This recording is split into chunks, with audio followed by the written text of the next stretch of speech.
My ball was in a bunker, and it was, you know, fried egg. Like, I cannot hit this ball in the bunker, and so I'm going to go ahead and just drop over here where I am. And my husband, oh, you can't do that. The caddy said, no, no, no. If you're going to take unplayable relief for an unplayable ball in a bunker, you have to stay in the bunker. And is that what all of you understand? No, you don't. You know there's an option. You can go longer and take a two-shot on it, right? Yes, you can. That's back on the line outside the bunker. Can you do anything else? So also, you can take stroke and distance, what I like to call the Louis Vuitton rule. You can take stroke and distance from anywhere on the course at any time for just one. So even if your ball is in that bunker and you feel it's up against a lip, fried egg, for whatever reason you don't feel like hitting it today or any day like that, and you know it won't go well, you can also take it out stroke and distance and take a drop at knee height from the location of your last shot. That stroke and distance in general is 18.1, but it's also an option under your penalty area rules on 17 or unplayable ball rules as well. And this is, I call it the Louis Vuitton because I teach the women this rule, and I go, if you go home, you're going to talk to your husband and go, hey, you know, I can come out of the bunker if I don't like it for one, and they're going to go, no, you can't. It's two. And you're going to go, well, this is what Marcella said. And they're going to go, who the heck is Marcella?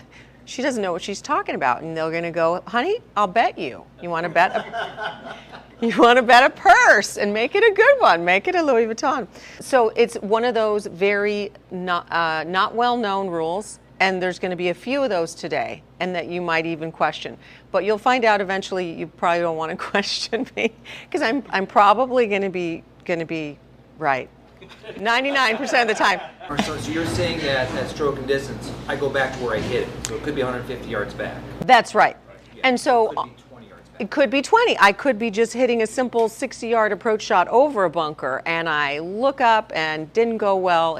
Now it's plugged, super soft, or it's on the lip, and I just take a drop right there where I just was. Now you can even substitute a ball when you're using stroke and distance. So if I see it up there, or I hit it to like a barranca or an area of a course that you know is bad, you've been there, and you know that other unplayable ball options aren't great either, and we'll talk about those, but you know that those aren't going to look good either because there's bushes and rocks everywhere in that little terrain, and you go, I don't even need to go up and get it. I'm not going to like it if I find it. I'm going to want to come back stroke and distance anyway.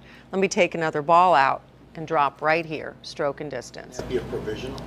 If you would like to hit a provisional, you have two reasons that you may hit a provisional, and that would be if you think your ball is out of bounds, or if you think your ball might be lost somewhere on the course other than in a penalty area. If the only place your ball can be lost is inside a penalty area, remember those are those red areas, if the only place it could be lost is there, then you can't hit a provisional, and you're just going to proceed with your penalty area Rule 17 options.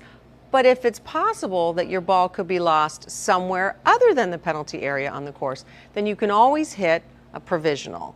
Now, if you do that, that's fine, but and if you feel like when you get up to this, 5-foot wide bush that you know it's in, if you want to find it and then measure for your lateral relief, right, within 2 club lengths of it, no closer to the hole, and that lateral relief is from where the ball is sitting. It's not from the edge of it, right? That's where you have to start to measure your 2 club lengths.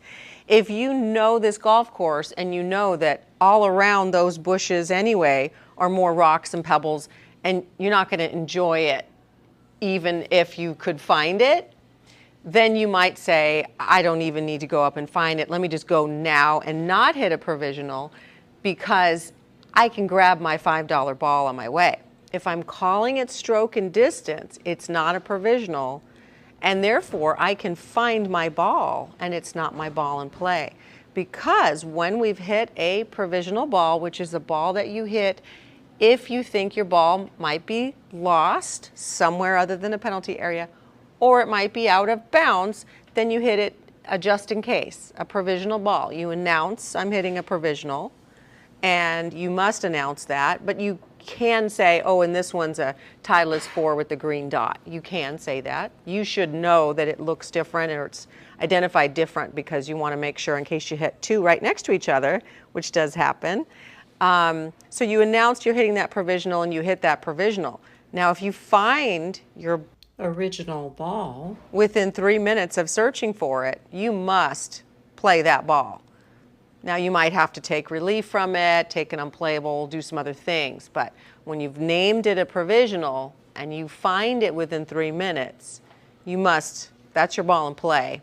You must abandon the other one and you abandon your provisional. Your original ball is in play.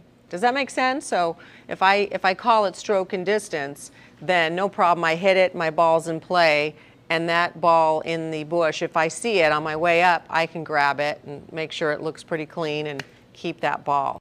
Would you say on the tee is I'm playing stroke and distance? Yes. Or you can say Louis Vuitton, but I think you might get laughed at for the man. Yes. Full understand. Yeah.